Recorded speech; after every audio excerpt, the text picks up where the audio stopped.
And I'm excited today because we are going to be starting a series on the Gospels.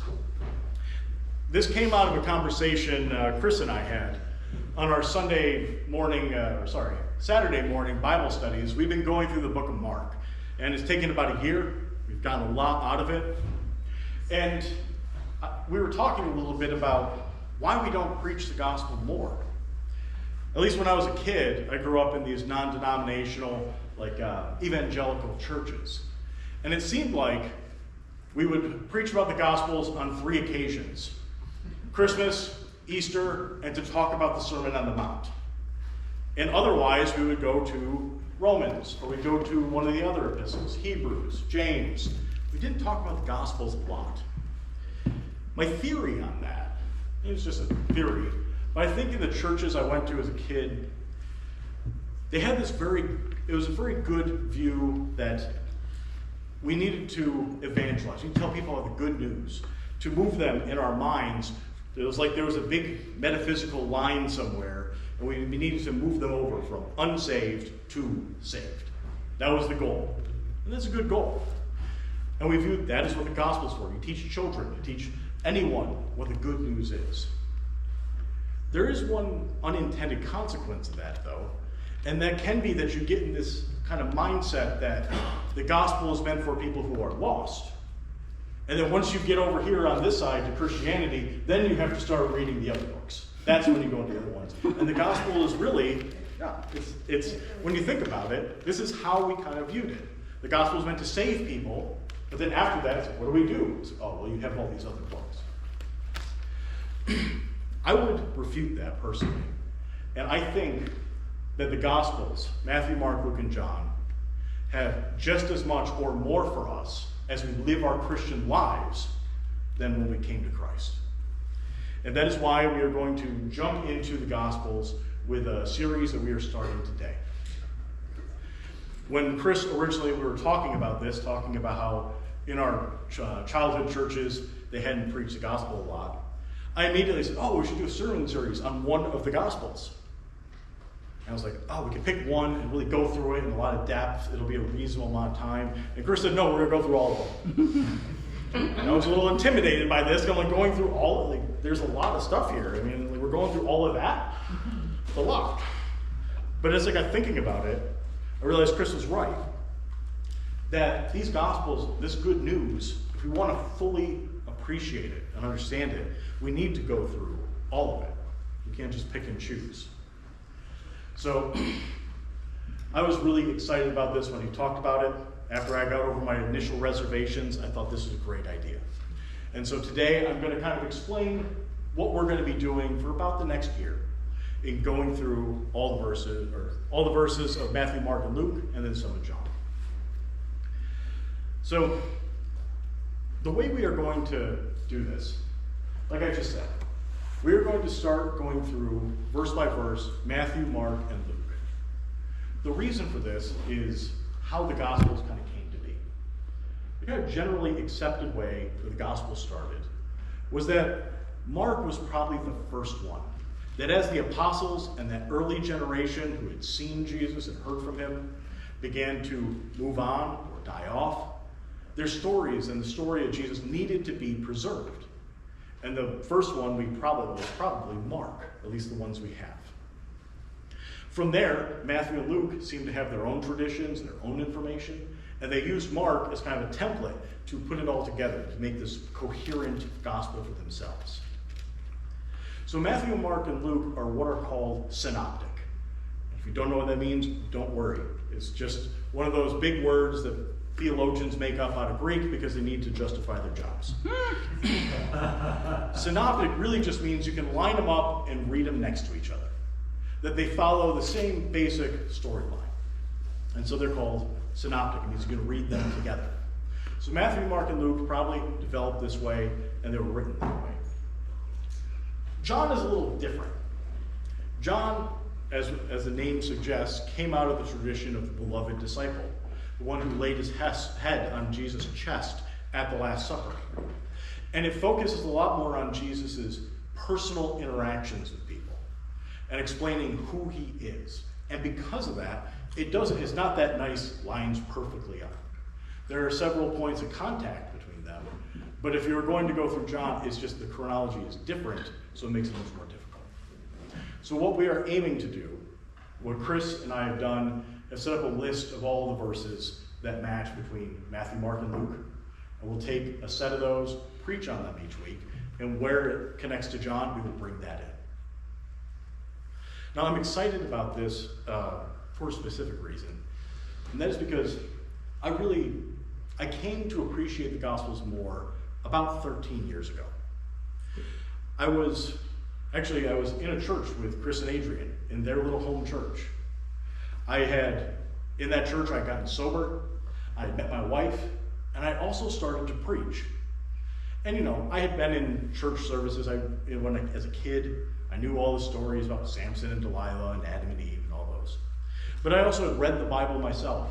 I'd been through the whole thing a few times. I had read some of it pretty intensely. Some of the books I knew pretty well.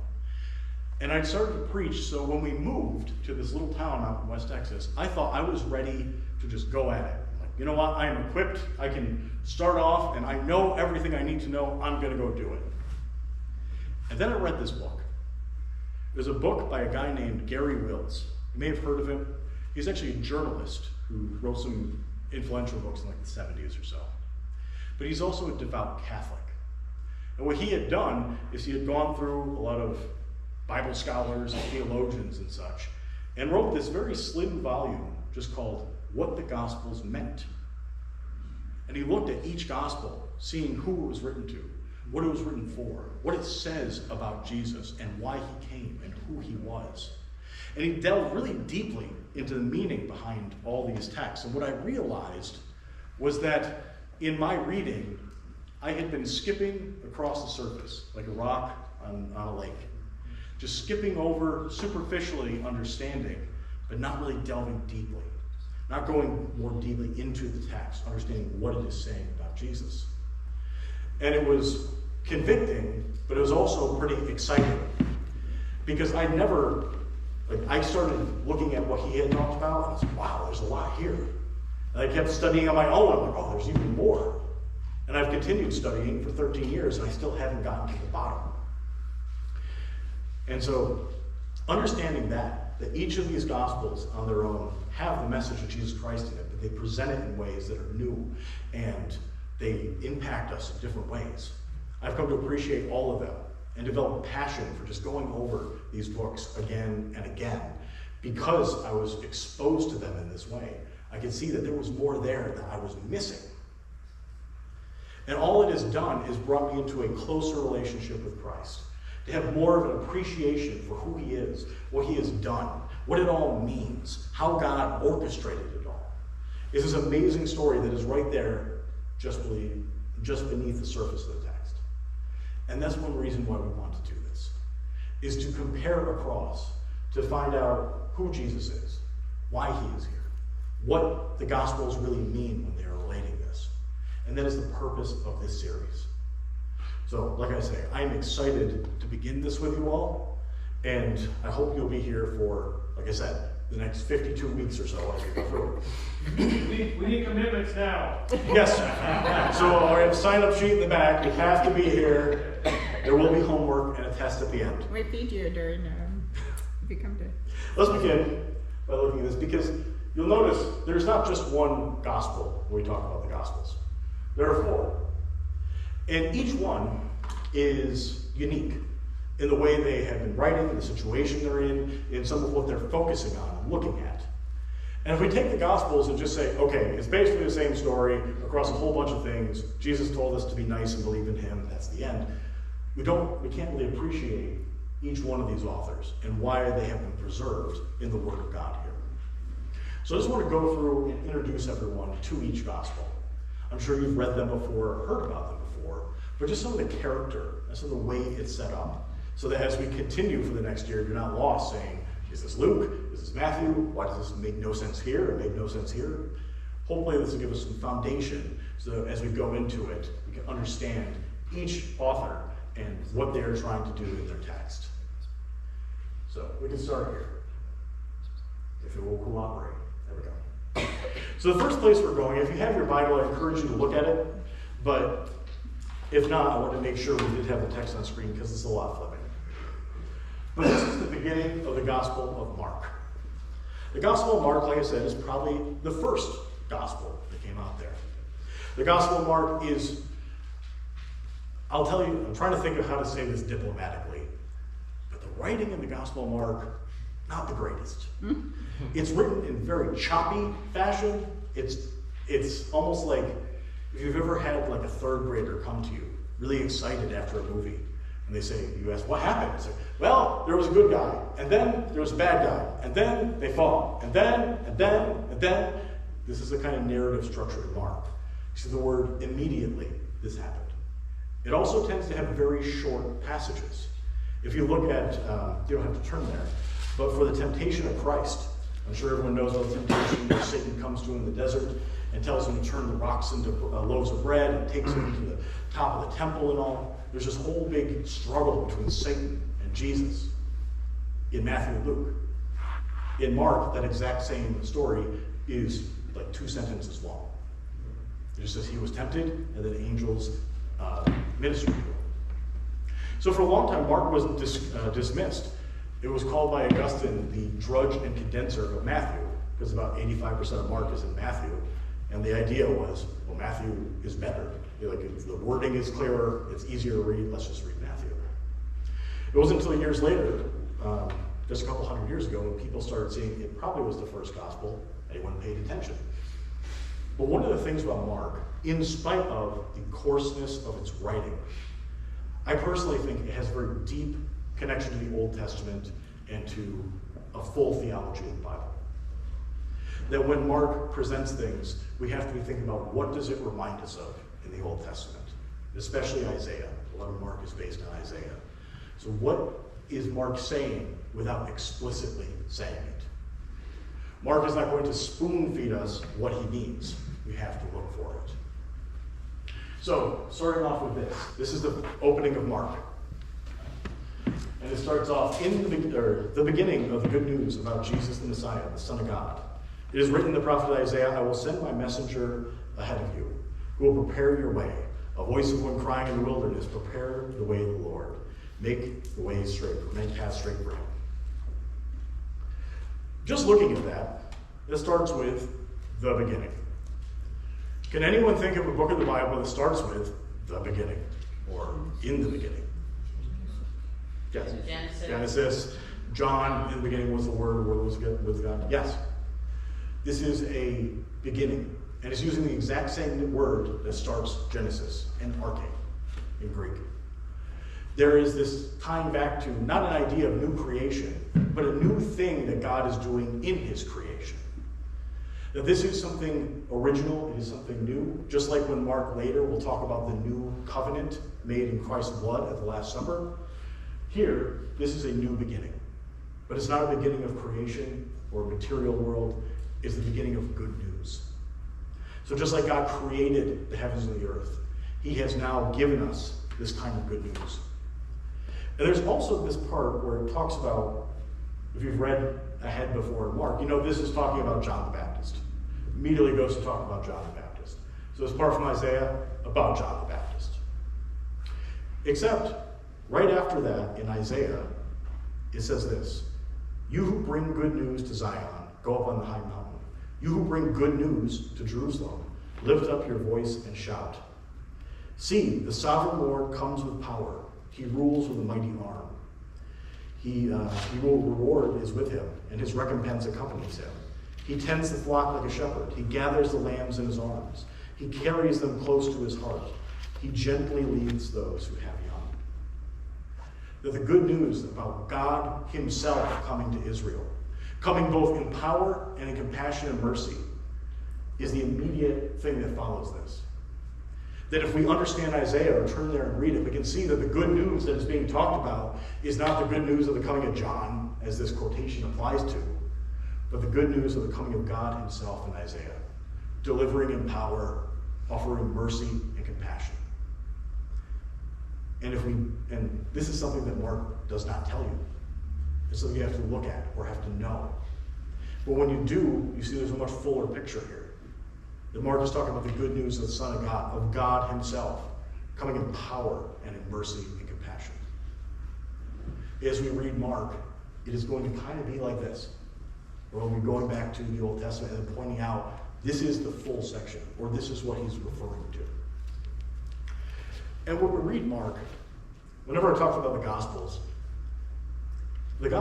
can be a little confusing if you just read them like a novel. When I was a kid, when I was reading the Bible, I thought it was one big novel. You know, I had read other big books before, and I thought, oh, it's just going to tell a story, so I start at the beginning and go to the end. And I got really confused. I had no idea how anything went together or what was happening. So with the Gospels, it can be the same way. The story sometimes gets confusing because of how it's written. So with Mark, there is a type of art form that everyone's familiar with that works like this. It doesn't tell you everything. It sets up these individual scenes and shows you what is happening, but doesn't really tell you, doesn't explain it. Anyone know what I'm talking about? I'm talking about a movie. I'm talking about a film. A film is these sets of scenes that, taken by themselves, don't make any sense. And you have to watch what is happening to figure out the intention, the theme, the story, the idea behind it. When I was a kid, I started looking at Mark kind of like that. A lot of the literary devices he uses are kind of like a film. There are flashbacks, and there are cuts between stories and such. And when you conceive of it this way, it helps make sense of Mark, which is a pretty challenging book to understand. So in just summary, with Mark, Jesus is presented as the suffering servant in Isaiah 53. He suffers quite a bit. He is at his most human in the Gospel of Mark. He tends to chew out his disciples a lot more harshly.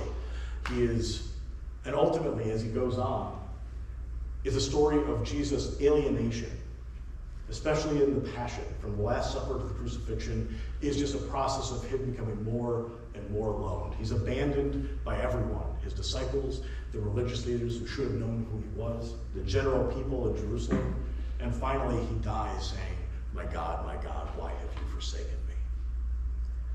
But ultimately, he completes his mission. In medieval times and such, they would give a representation of each gospel based on the faces of the angel in Ezekiel. In Ezekiel, he sees an angel with 4 faces: a man, an eagle, an ox, and a lion.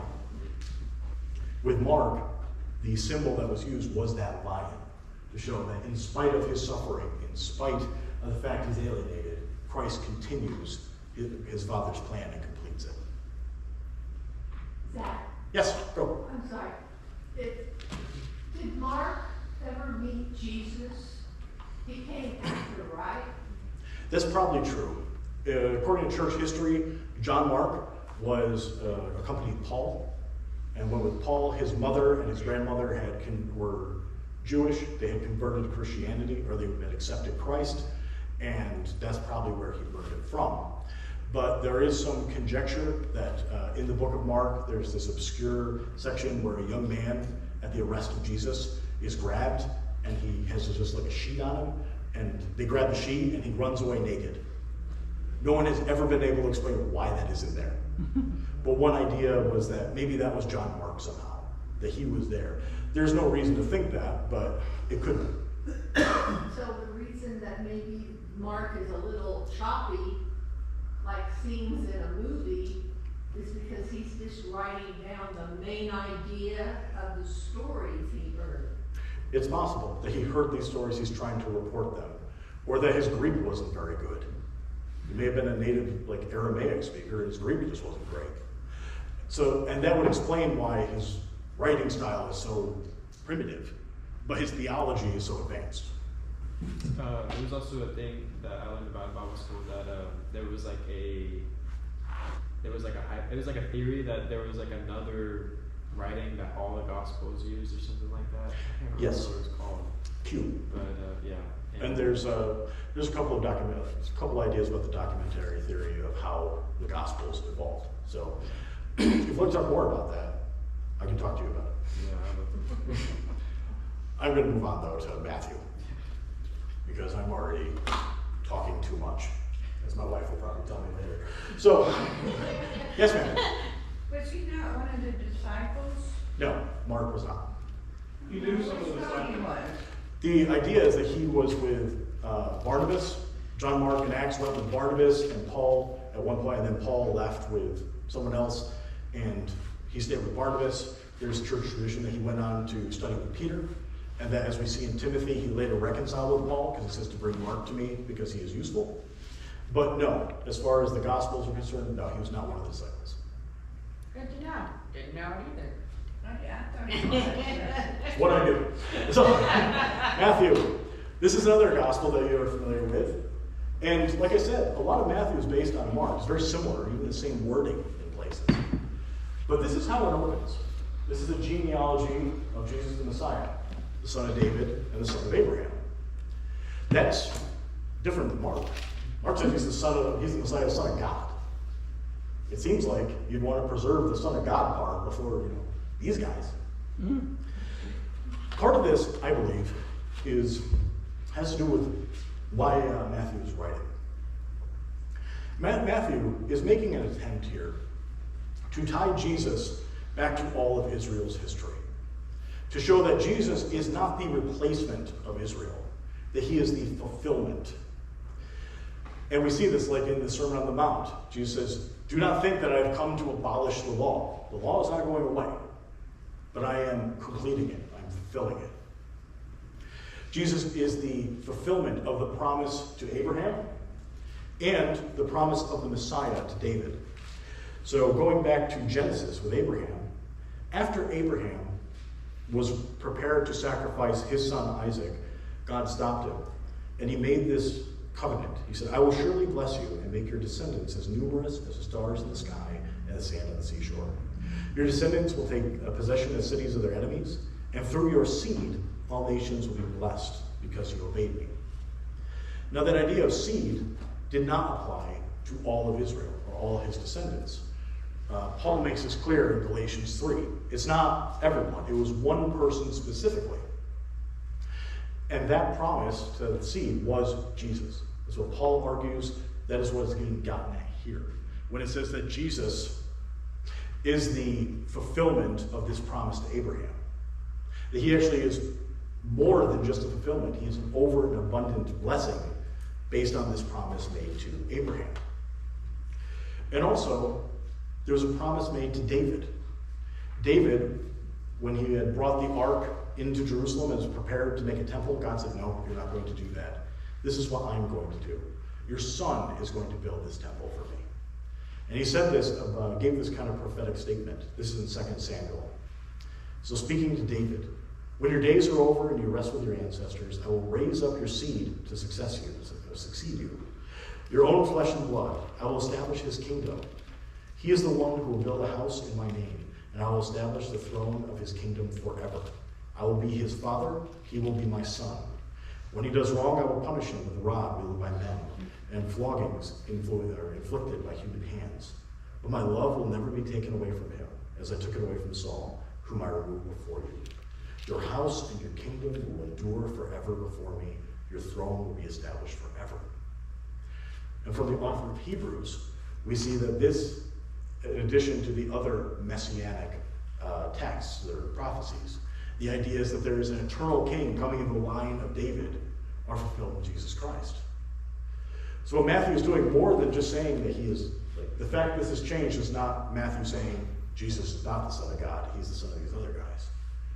He's saying, in addition to being the Son of God, I will call him my son.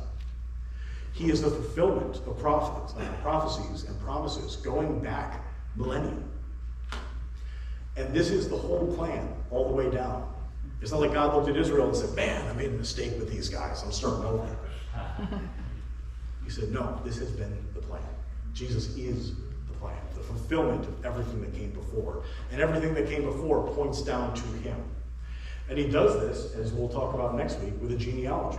We talked about this in Sunday school, about how this genealogy is a way of showing the validity and truth of what is of someone's heritage and how they tie back to God's promises. So as we talk about Matthew really focuses on Jesus as king, as that Messiah who came down through the line of David. as someone who supersedes Israel by being the fulfillment of the promise to Abraham. And a lot of it focuses on how Jesus is that fulfillment. When we talk about his birth, there's over and over again, Matthew is saying, this was done to fulfill this exact promise. This was also done to fulfill this exact promise. And when you read Matthew's structure is a little different than Mark's or Luke's. It's weird. It starts off with a story. There's the story of his birth, the story of his early ministry. And then all of a sudden there's this giant block of text called the Sermon on the Mount. There's 3 full chapters of Jesus talking about the law and how it applies now as a Christian. And then it goes right back to the story. There's another giant block of text where Jesus teaches on a specific subject. Matthew has this very orderly and organized way of presenting things, almost as if it was meant to be used in teaching or in liturgy in an early church. He very conveniently collects everything together on certain subjects. Whereas in Luke, there's the same sayings and such, but they're scattered everywhere. And if you think about it, the early church, they didn't have chapters. They didn't have verse numbers. It was just written. So if you thought to yourself, what did Jesus say about adultery and the law? Well, in Luke, you're going to be looking for a long time. In Matthew, you can say, it's right at the beginning of the Sermon on the Mount. Just find that and then start reading. I'll find it. It's a very orderly way of presenting it. And if you're just reading like a novel, that part can get confusing. But if you see it almost like a class in school, where there is a story, but then there is a lesson, and there's this full lesson given, it makes it make a little bit more sense. The kind of classical way of presenting Matthew, whereas Mark was a lion, Matthew was represented as an angel or a king, offering the angels, according to tradition, were the ones who brought the law to Moses down on the mountaintop. And Jesus, like one of them, is handing down this new interpretation of the law. And also he is the king, the Messiah that was promised to David. Any other questions? All right.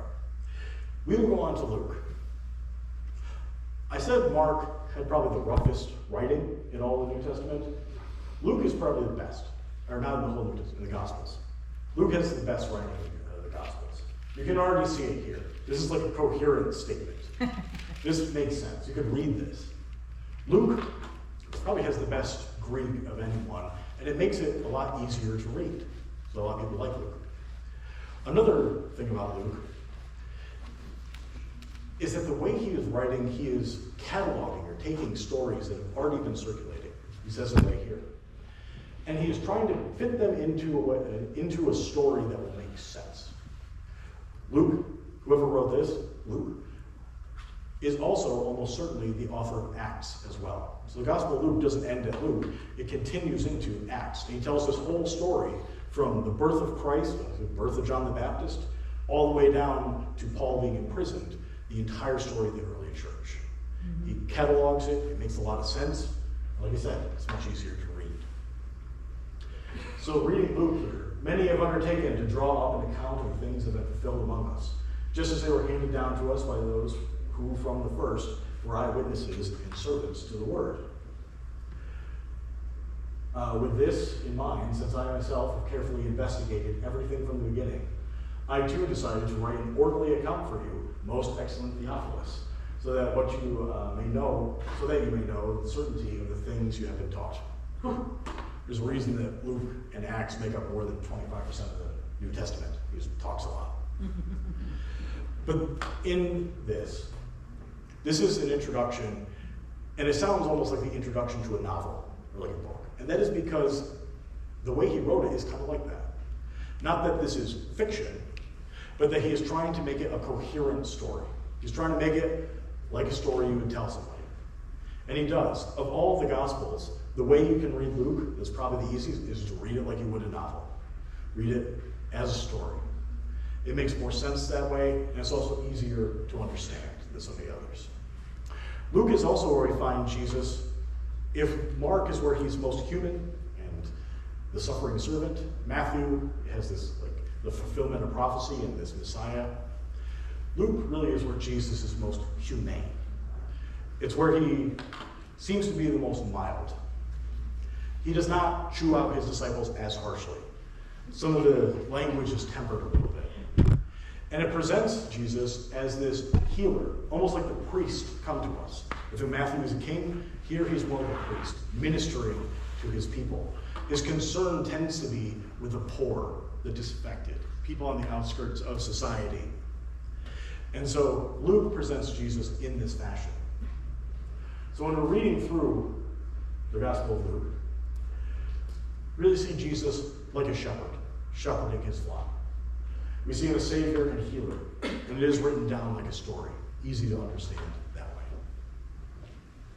And finally, we get to John. As I said, we'll not be going through John comprehensively with this, but we will be talking about John. It's not like we're just getting rid of the Gospel of John.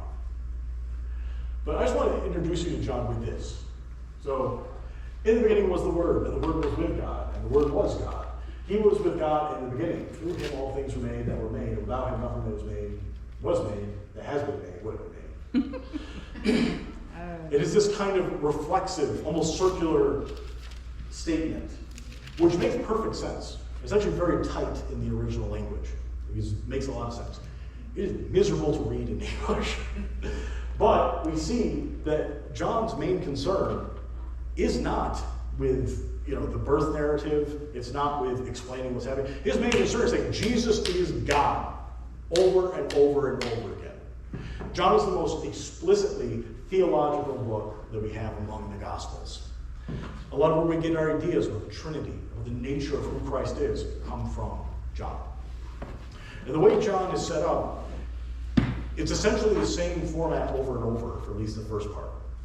It is Jesus does something or goes somewhere. Somebody or a group of people misunderstand it. Jesus then spends a long time explaining himself. That over and over again. You think about Nicodemus, the woman at the well. These stories, that is what is happening. They misunderstand, and Jesus goes on this long discussion with them. And it is like a back and forth. It can make it a little hard to follow when you have like play on word, like you find in Nicodemus, where he says, "You must be born from above." But the same word in Greek means again. So Nicodemus misunderstands. He says, "How can I be born again?" He's like, "No, it's above." And it goes on from there. Or the woman at the well, where you have to track what is being said, what is being avoided, what he then kind of hints at by avoiding, going back and forth. It is like, the thing it reminds me of the most are the classical philosophical discourses, like in Plato, where Socrates and some other character have this grand discussion about love or dignity or duty or something.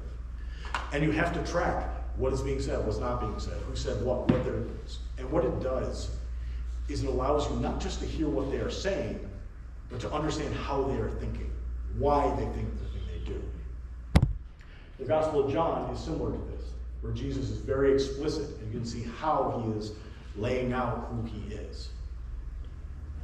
So as we go on here, this is an introduction to it. Not all of John is like this. Some of it is more of a story. But the main purpose is Jesus is God. That is the main point. It focuses on his divinity and his purpose. He is constantly explaining himself. And it is a lot of discourse, a lot of discussion. You have to track those kinds of discussions.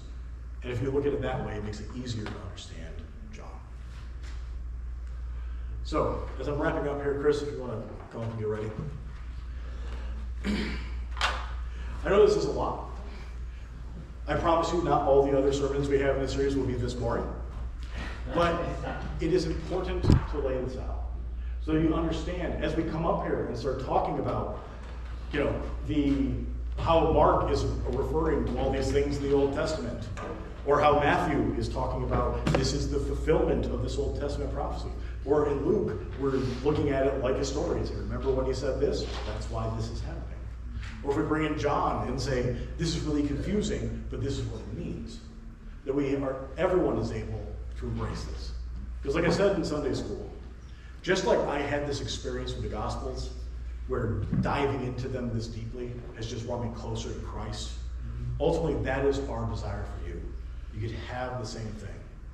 That this further understanding will just bring you closer to Jesus and fall more in love with the God that we serve. So, thank you all.